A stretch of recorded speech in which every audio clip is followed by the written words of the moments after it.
Welcome to the Dr.DJpodcast, sponsored by LGBG. Let God be God. I'm your host, Dr. Don. I'm here again with another special guest. We just had some offline conversations, so some of the outtakes you'll see later. We're kind of trying to get started, but I want to introduce someone that I considered kind of seminal to this work right now, specifically today's topic.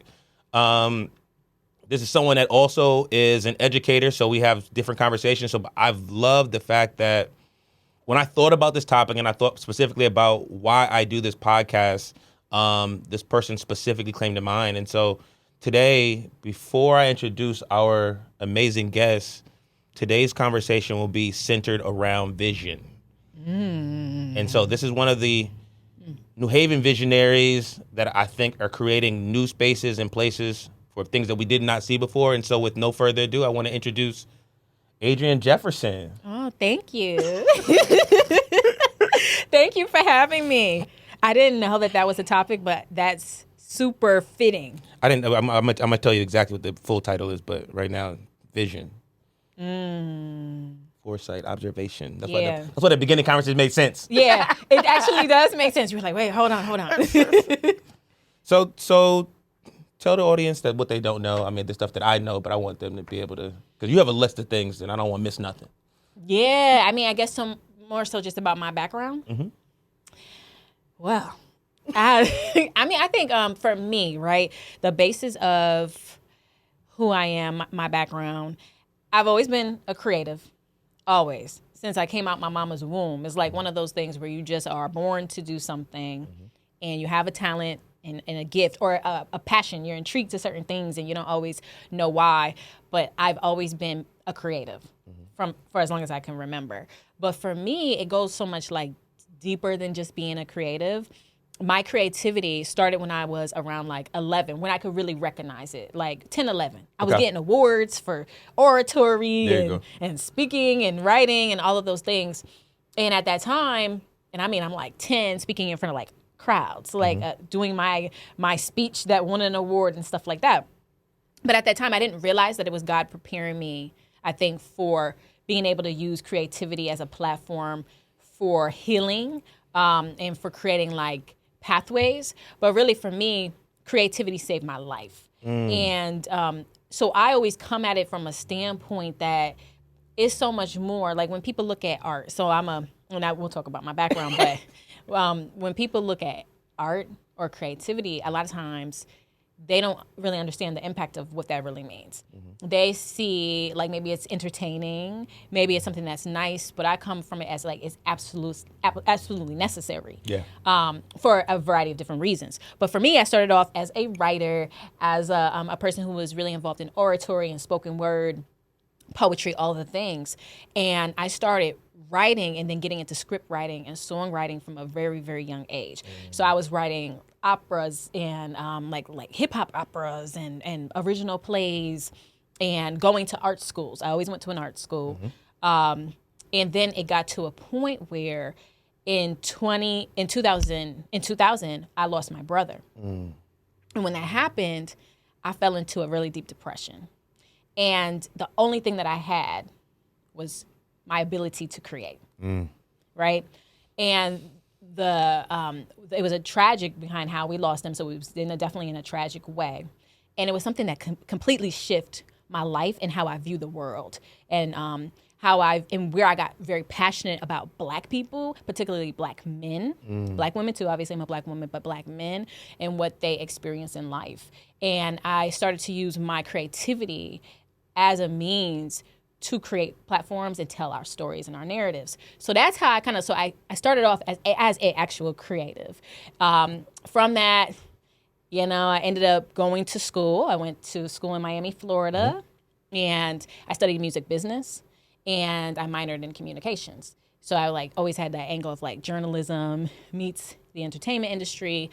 And my career started off, so I was in school. People used to always say, oh, you're in school, but you're not in school. Because, okay, that's me. I was always like, I already knew what I wanted to do. I always had the vision.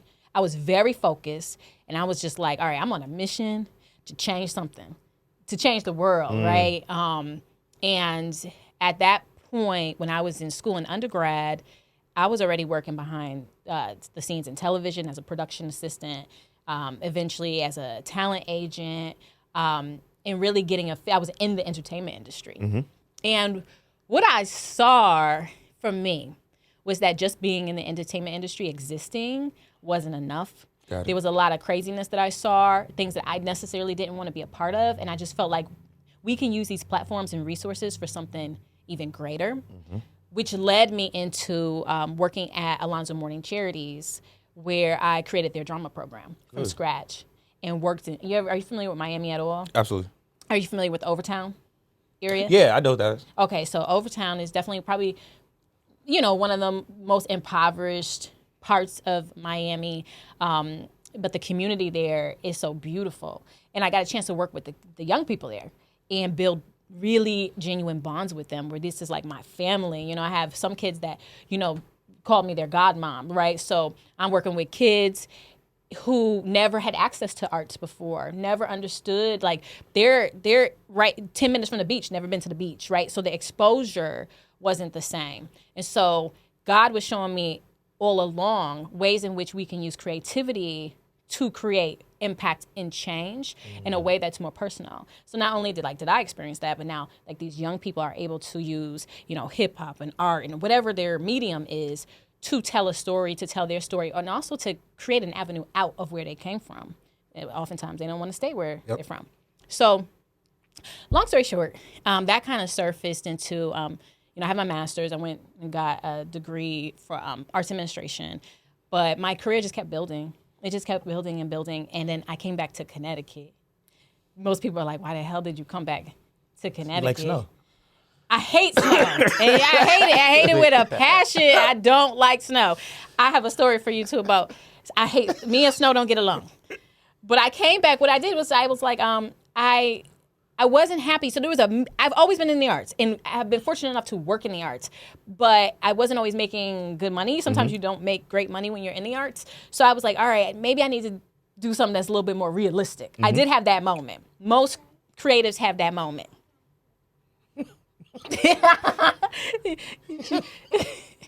She's so cute. We're good. No, are you sure? Okay, so most creatives do have that moment where they're like, all right, I need to do something that's a little bit more, that brings in money. So I was actually in academia for a little while, and I was an admissions counselor. And in that time, that also taught me a lot about helping other people find their purpose and shape their own vision and understand their why. Even though it wasn't connected to creativity, it's a skill that I have incorporated in everything I do since I've left there. I was very unhappy, though, in the job ultimately. Said, let me shoot my shot back in Connecticut where they got this opportunity. I'm going to pitch myself with the salary I'm making now and say, pay me this, I'll come be your creative director. And you're going to hire me in my consulting firm that I had at the time, and I'll run this small theater program. Long story short, it worked. I got hired. I ended up running a small community-based theater program that brought me back to Connecticut. And then they ended up offering me a full-time job as an executive director. From there, everything took off. So where I thought I was only going to stay for a little while and come back to Miami, get the credentials I need and go back to Miami, the state then hired me. And I wasn't even looking for it. Fell on my lap. And that's when I went to the state to become a program director for the Connecticut Office of the Arts, which is a state arts agency that serves the creative ecosystem statewide with national partners. And it changed the game, changed my life. So this is the point where I bring it all together, because now it makes more sense why I titled today. So today's actual title for today is Having Vision That's Not Just For You. Ooh. And that becomes the point. And I think you said something specific when we talk about in the beginning, knowing purpose, knowing that you were creative, knowing you had purpose and a gift, that anointing and calling at an early age that you're using for you to kind of navigate the space. We gave that example off camera, talking about me dancing and realizing where I become good security and mentorship. It was those beginnings that changed, that now you have dreams as a creative that it's about someone else. So it's almost like having a dream and not just seeing me there, That's right. but I saw what was happening to everyone else, Yeah. and that I needed to have this vision for them.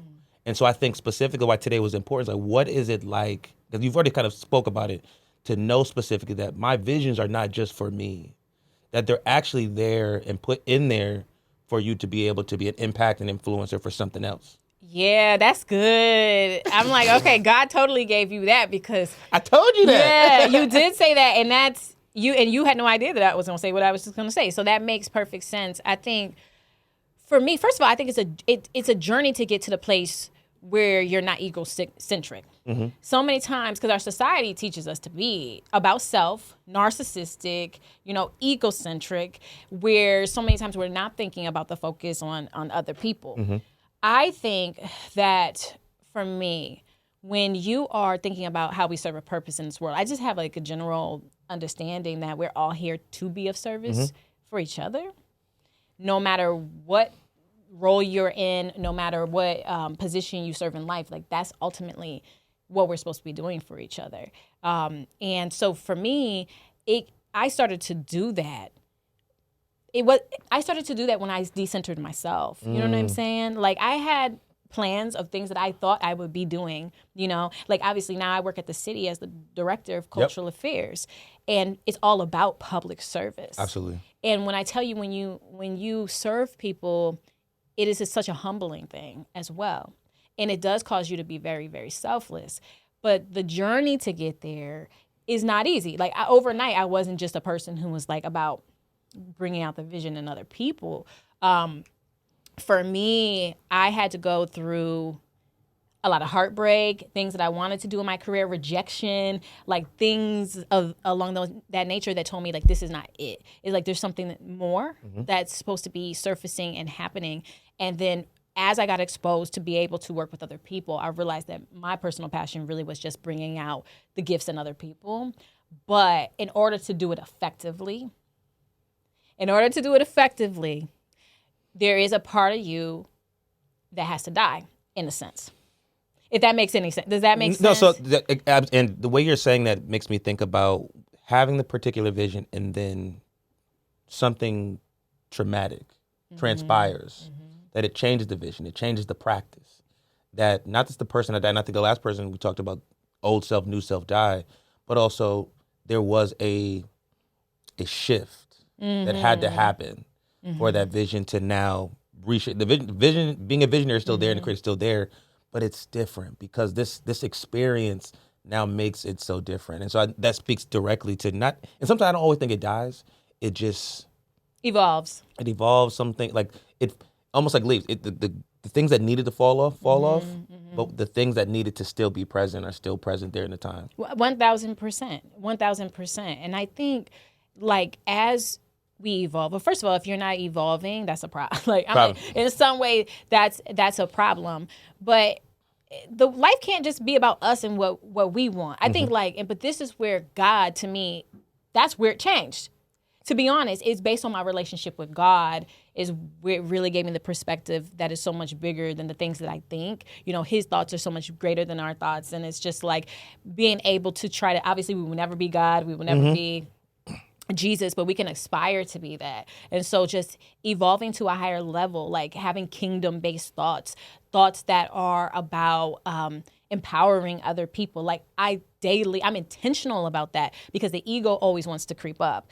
But I will tell you this, like I would say I have started just now over the last 4 years, more in this position than when I was at the state. I was very egocentric at the state. I was. And it was more because I was trying to prove something.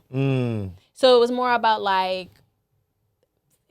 feeling rejected and feeling like I said, going through a lot of rejection or feeling like, not good enough in certain ways. And now you're in this position of ultimately power and you're trying to prove something to everyone else. And yes, you're using opportunities for other people because I genuinely do care about other people. But it was also I also need to get credit for that. You see what I'm saying? So it's not just, it's all right, but my name, right, is going to be attacked, right? Not understanding that your work will speak for itself, right? And also that sometimes you may not get credit for things, but what are you really doing it for? So just checking, again, your ego, just what are you really doing it for? Who are you really doing that for? And why are you really doing that for? Is it really about changing people's lives or is it about the optics and how you look? And so this is something that I've had to I've battled with for a while, because again, in public service, it's selfless. It really is a selfless work. You do things, you're giving your intellectual property all the time. All the time. You're giving your And if you ideas. don't, they'll come get it. They're going to come get it. It's not yours. You're creating, but it's not yours when you're working for somebody else. Mm-hmm. So me, as someone who's always been an entrepreneur and have an entrepreneurial spirit, I've struggled with that. Like, I'm creating these dynamic things that everybody else is getting credit for, but these are my thoughts. I brought these things into fruition. These were my visions, right? But that's where it's got to be checked. It's not about me. This is something that I feel like things happen through me that God wants to bring into the world for other people. And I genuinely do believe that. So this is, I think, that's why I knew it was ordained when I called you, and I was like, this topic is it, because when you talk about your time in Miami and just with the youth, you talk about when someone comes in, they're able to create a vibration that wasn't happening before. They were able to make connections that probably existed that people were not working on. So when you talk about even, let's go back to the Black Wall Street and just the press conference or just being on stage, that there is a feeling even from the youth and from those that are there that get to experience something that's genuine, that's not a trend. Yeah. Because there's certain trends that come, like, oh, we're going to just put on nice clothes and we're going to pretend. And then after a while, it's like those kind of natural things just kind of go back like, I'm really not really about this life. Right. But there is a time where it's like, I want to aspire to that.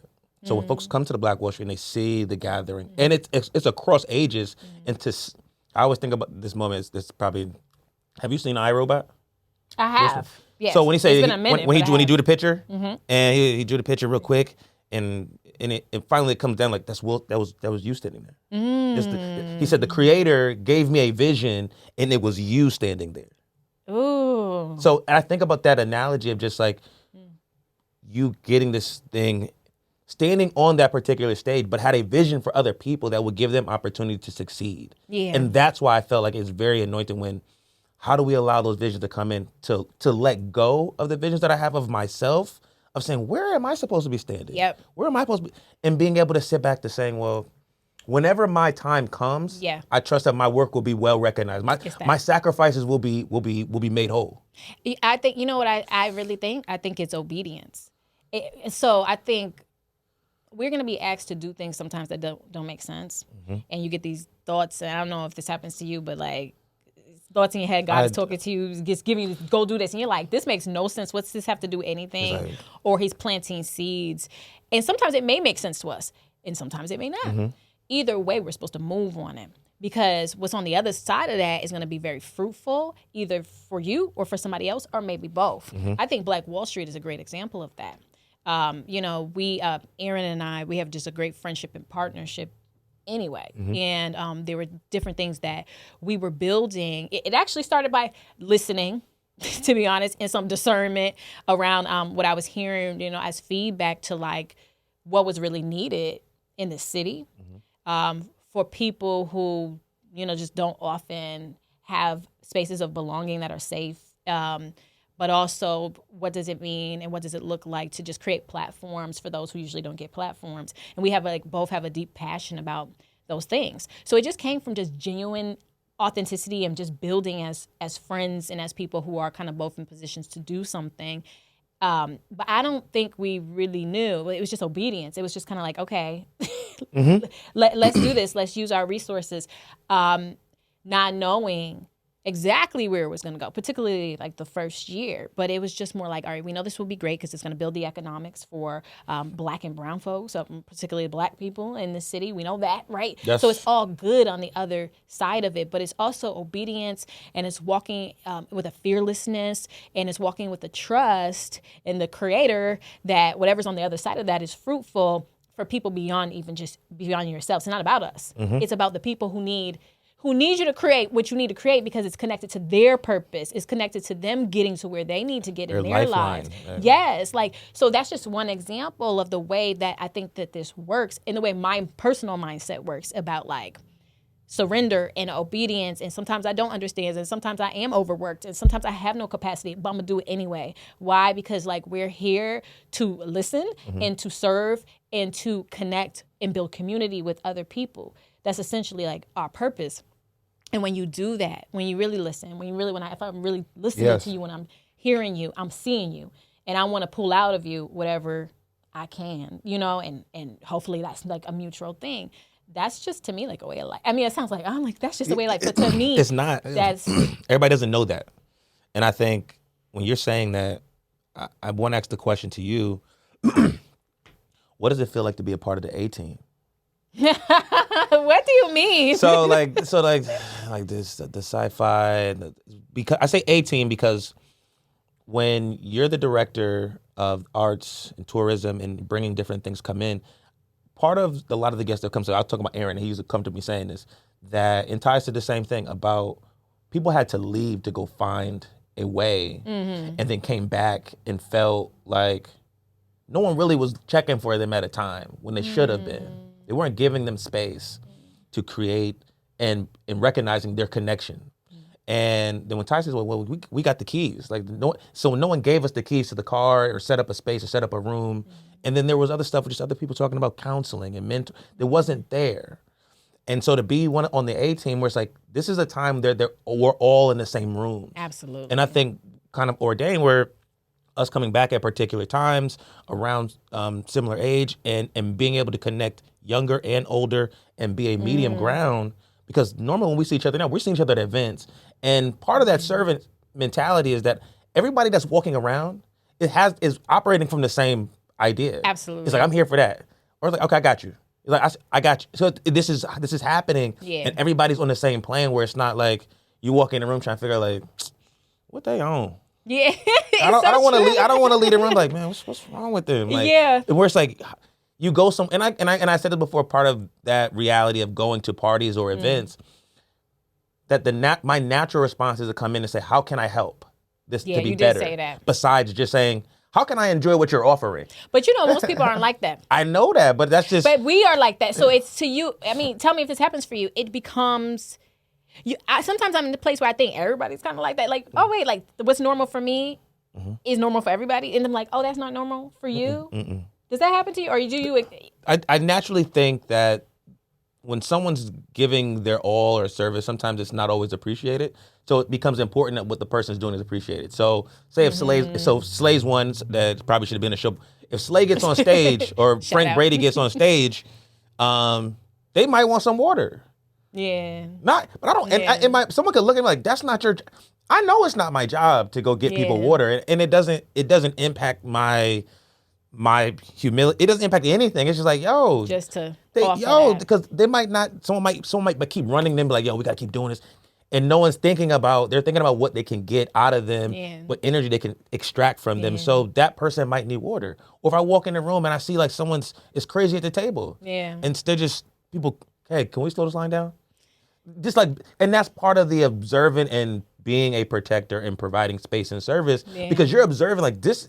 It's not that it's hostile, but everyone else is thinking about their interests. This is what I'm saying. Yeah. That's what I'm saying to you. It's such I'm realizing how rare that is. How rare it is to think of others first.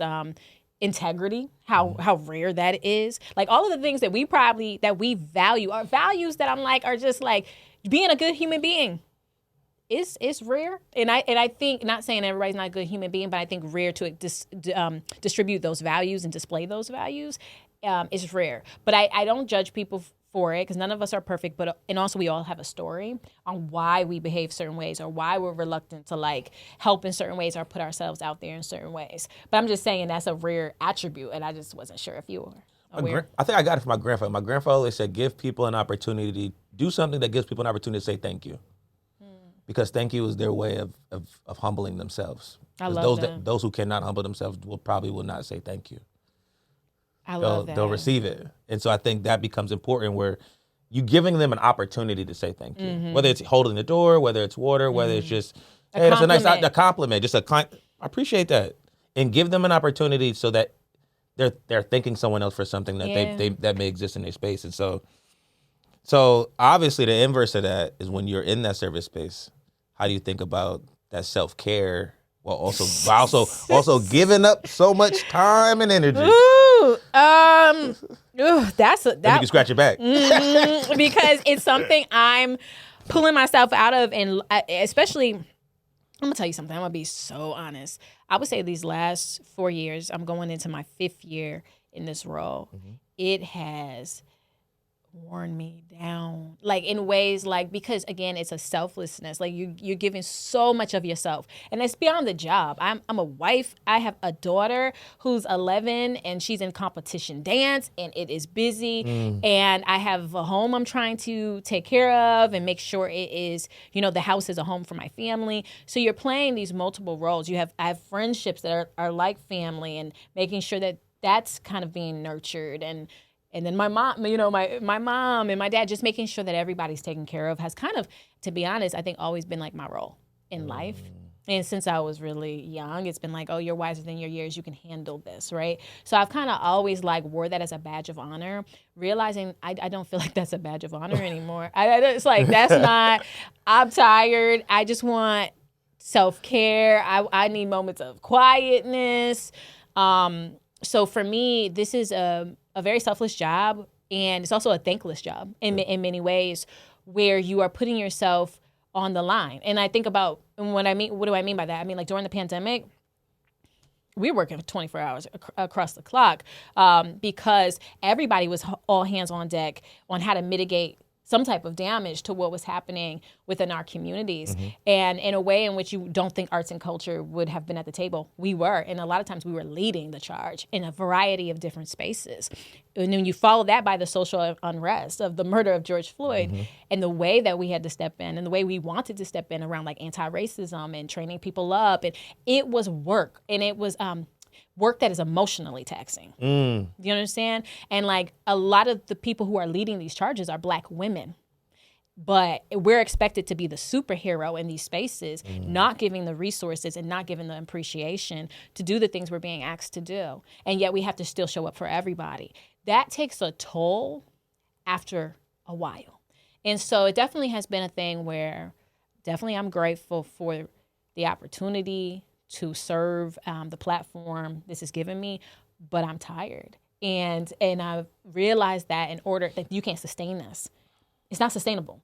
And I've been having to be in conversation with God around sustainability for myself and what that looks like, what self-care looks like, what disconnecting from things looks like, and being able to say when it's time to walk away from certain. It could be anything. It could be a project where you're or even just delegating to other people and having the vision, but not being the one to execute it.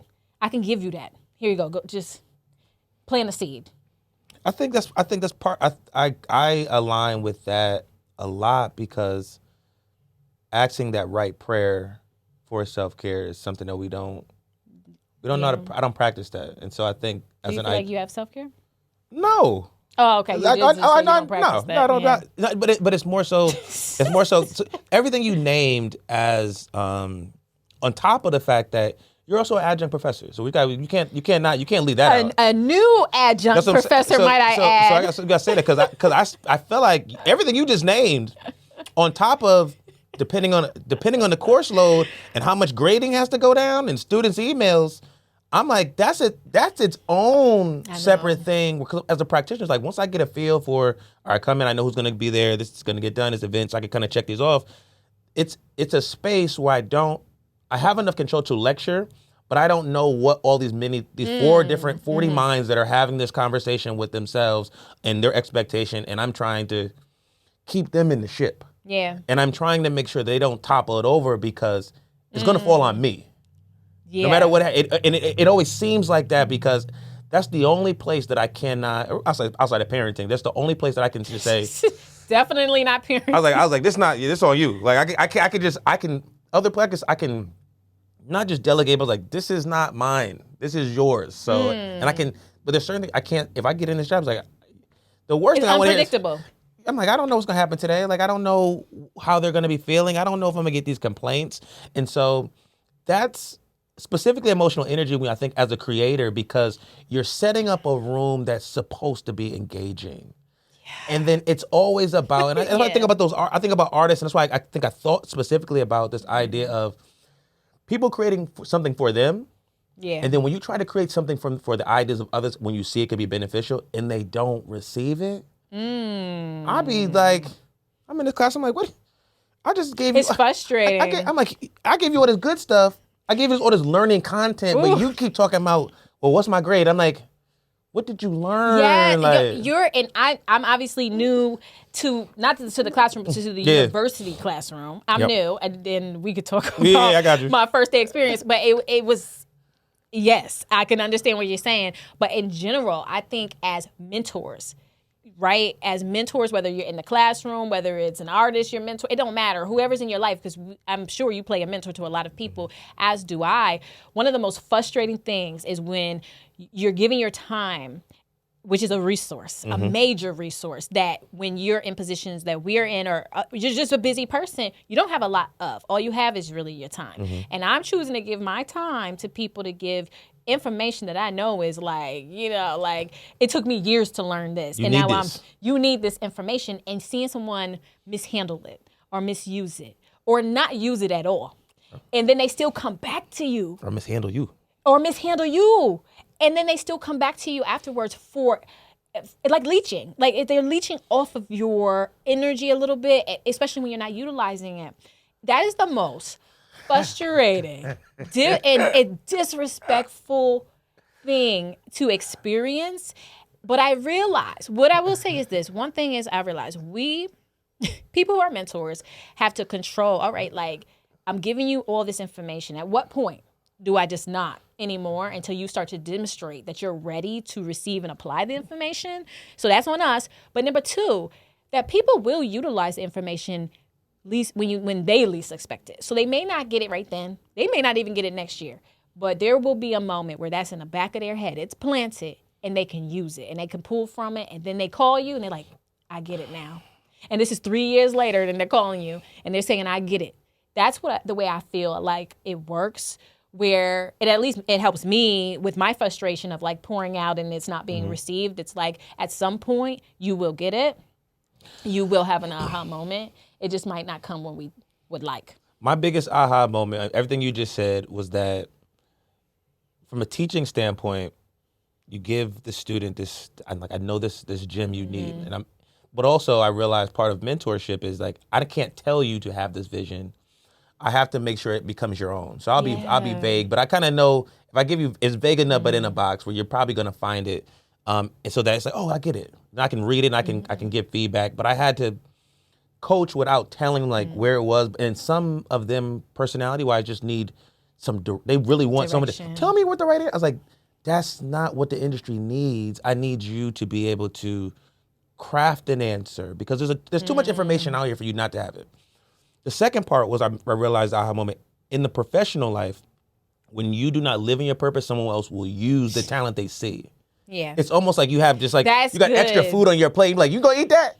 Because you're not consuming it and say, I want to eat that tomorrow. This is my leftover. It's not yours. But because you're not using the thing and they can see it right in the immediate, because maybe you're doing other things, they'll okay, let me get that. That's good. And I think that's a really hard thing to deal with when you see someone that's not seeing the other picture of like, not all the things that I'm doing. You're just looking for the thing that you see that I'm not using, so I can get that. People prowl on it. That's a real thing. And I think people have that thing where I'm like, I would think that you're meeting that person, like, how do you help that person cultivate and find time to work on a thing that they're not using? Versus, oh, you're not using this, let me borrow that. Let me steal that from you. Right, borrow it. And then before you know it, you've been using your energy to birth other people's visions instead of one that was planted inside of you, right? And I think both can happen, but you're doing yourself a disservice if you're also not birthing things you're visioning, right? So we have to be what we talk about, but that's a very, very real thing, and something you said that's resonate, particularly because I just had my first class. So I walked away with I was enlightened. And that's what I would say. It's just kind of about meeting people where they are and about also what's not being taught in these schools. It is the most shocking thing. But I had to remember these are still just kind of kids. These are still just kids and who are trying to find their way in schools that are not preparing them practically for life. So when I ask you, what is your vision? What is your why? Why? Why are you doing what you're doing? Why did you make that decision? Why did you choose that major? Why do you want to work there? And you don't have not even an inkling of any type of idea, right? Which is normal. What I'm realizing is that's like normal. But I realize it needs to be crafted. So now it becomes not even just about what the subject matter is that you're teaching the class. It's more about the transformation that can happen by just, if you walk out this class and just at least know yourself a little bit better, then you succeeded to me in this class. And so what you just said, I'm like, okay, so that's normal. Because that's what I walked out of that, my first class with like, okay, some of them are not where I maybe expected them to be. Particularly as the type of majors I'm teaching. Mm-hmm. But what I realized is they're not being taught that. Mm-hmm. They're not being taught entrepreneurship. They're not being taught how to birth their own visions. Mm-hmm. They're being taught how to go and work for somebody else's vision. For somebody else's vision.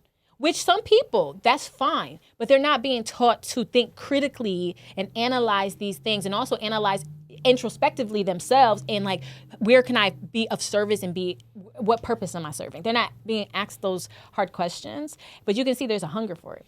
And that's why I think we're obviously going to have conversations about teaching because we overlap because I'm in leadership and management with the sport entertainment interest. Yeah. And you've been doing it for a while, right? Well, higher ed probably for a year now, but before probably 2 or 3. You got to give me tips. I told you when I DM'd you like because what I completely thought about even describing the student. It's like sometimes these are part-time students that are practicing adults because they're not because as an adult there's just things that I have to do that I have to either master or learn as a responsibility discipline, but they're practicing it. And so part of them practicing it, they have to have some particular intentionality, and they're not just doing it for this room. But it's such an interesting dynamic when I think about them and also the conversation about vision and how it manifests, because they walk in rooms and if the next room allows it to not be stellar, it's okay. And I think about life's journey in terms of like when we're having the conversation with someone else's about this vision of someone else that needs to be there, or this anointed moment that I need you to go here, even though you might not believe me. Yeah. The human condition doesn't believe that at all. They believe that the idea that they have for themselves is what's required in the immediate to get whatever my transactional relationship I'm having with it. And so when they reach learning and self-discovery as a transactional moment, it's really a loss and a non-gain, because years from now, I hope that rock that I put in there pops up. Or it would just be a forgotten moment. It would just I'm just an impasse for you. And that's the part when I think about the visionaries and committing time, is because when someone's using you as an impasse or just a checkpoint, like in Sonic, just you're a checkpoint, that you're spending your time, because I'm going home and write a syllabus tonight. So as I'm thinking about this, I'm not just writing like, okay, this is institutional compliant. Yeah. I'm writing this with what can do enough that this student's like, I like this. Yes. So that I don't have to take attendance, because I know that when this assignment comes out, I'm keeping it vibrant. We can and I do it's even small stuff like, what kind of house music are we gonna play before class starts? Oh, okay, I did that too. Yeah, so because I'm like not because you want to keep the best. Like, where's the cool music? Because I'm not gonna play their music, but I'm gonna play some low level jazz. Like, I'm gonna bring the mood down. Okay, they do their check-ins, they jump on their Padlets, like, so I can see what's happening with the class. I can check the temperature of the room, and then just get into the context. And like, all right, this is interesting. And sport entertainment is interesting in it. It's interesting. It's the number one consumer. Oh yeah, so what we're teaching does overlap. That's what I'm saying. It actually does. So that's all I do. Entertainment management, and so that's. And that's so our sport management class, we talk about sport as a subculture of entertainment. And so when I teach the entertainment management class, sport management class, it's about like, what can I give you that's practical? Yeah. What can I give you something that would make this interesting? We can leave this classroom, we can go to a career fair, but I need to know that you're engaged. So let's not go to this career fair that has sports agents and entertainment agents if you're not prepared to step out there. So it's because now we just went on a field trip. That's the key. And this ain't kindergarten. It's really like you're hitting, and that was what was in my head the whole time, engagement. How do you engage in a way? And I've been, even when I was teaching back and just teaching high school students, that was definitely, especially middle school students. Oh my gosh. Like, because they're in that weird in-between space. But any type of young person, it is really about the engagement. And I think introducing the information in a way that's going to resonate, right? And to your point, you don't often know what that's going to be until you know who's in the room, and knowing that everyone's at a different space in their life, and that's life. Like what somebody else may need is really different than their classmate. So I'm like, okay, so how do we make sure everybody gets what they need out of this class? And I think, and so that's something that literally I've been assessing since I taught the class on Thursday. You walk in the room, how many in there? 25. So you walk in there, you're like, there's 25 minds happening, and it's like, where are they at the moment? Yeah, that's what and some of them are in different, they're in different spaces. But I think to your point about just how we deliver the information, and also like to your point, being prepared, like practically.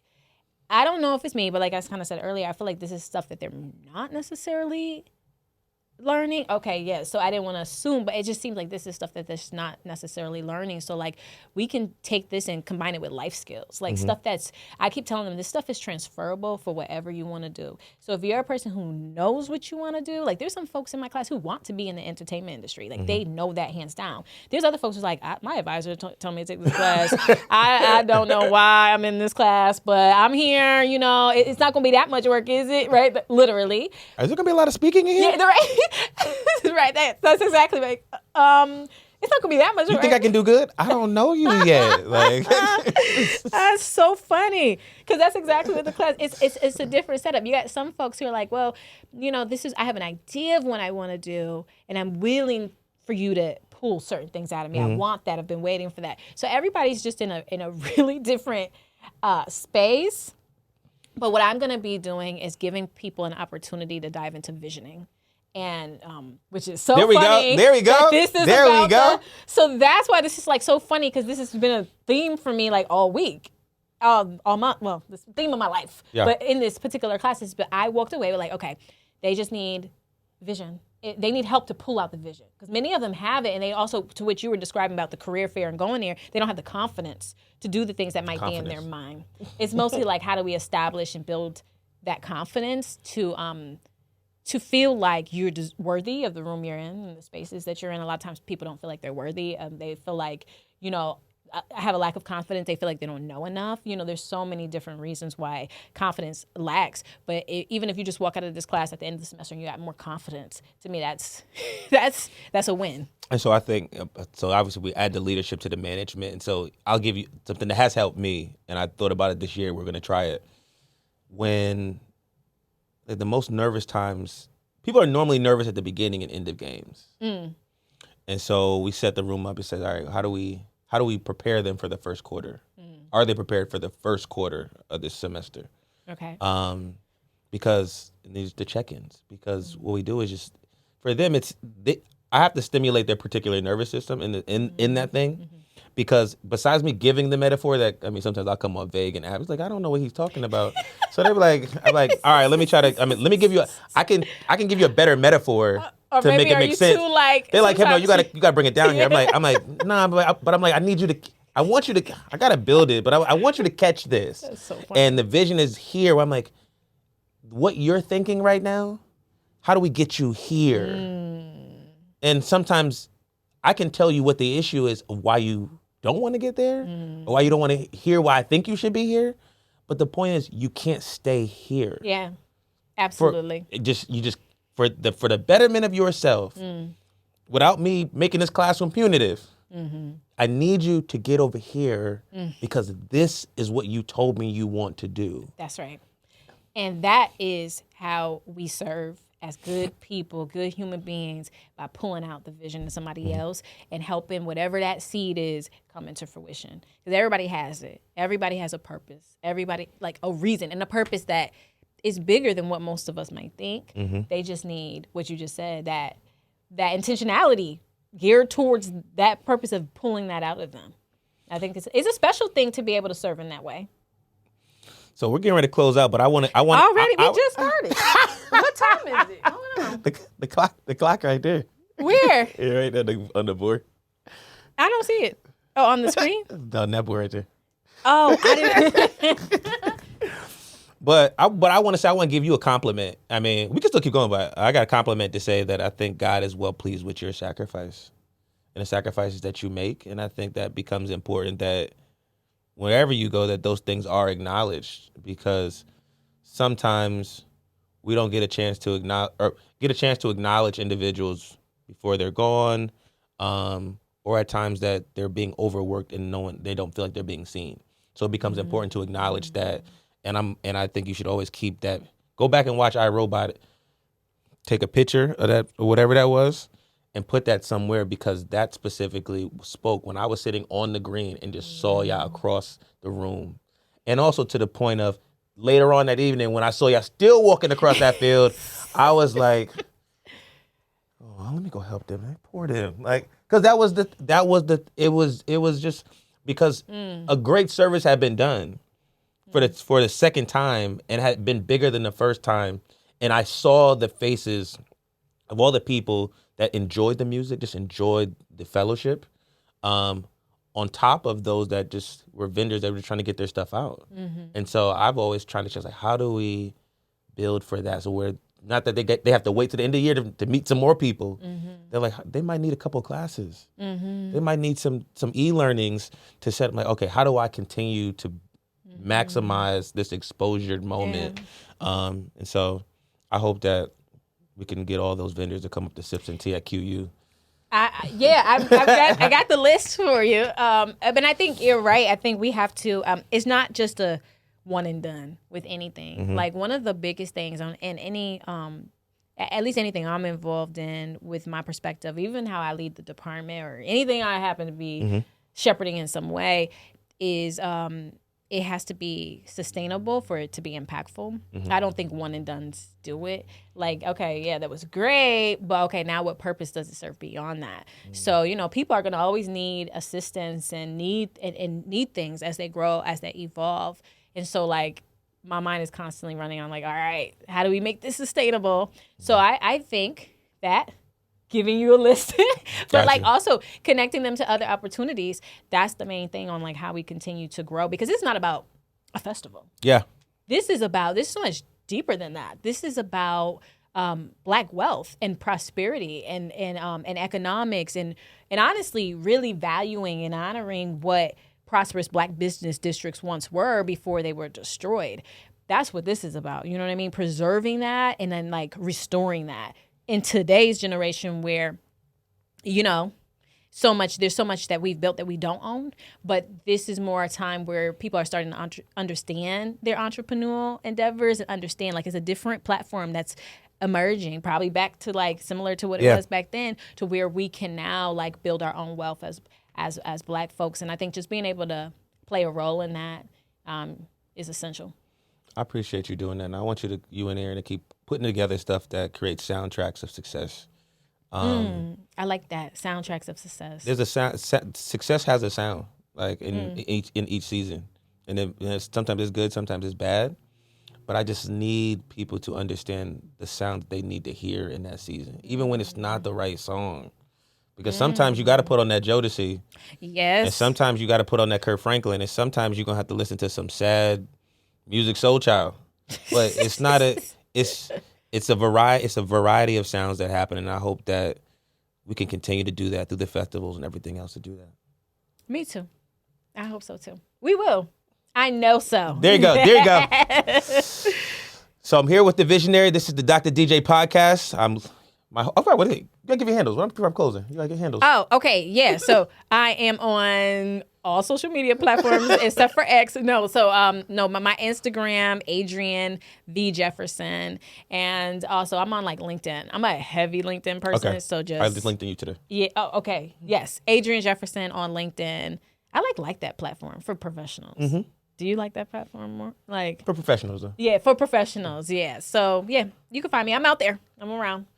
This is the Dr. DJ podcast, sponsored by LGBG. Let God be God. I'm out.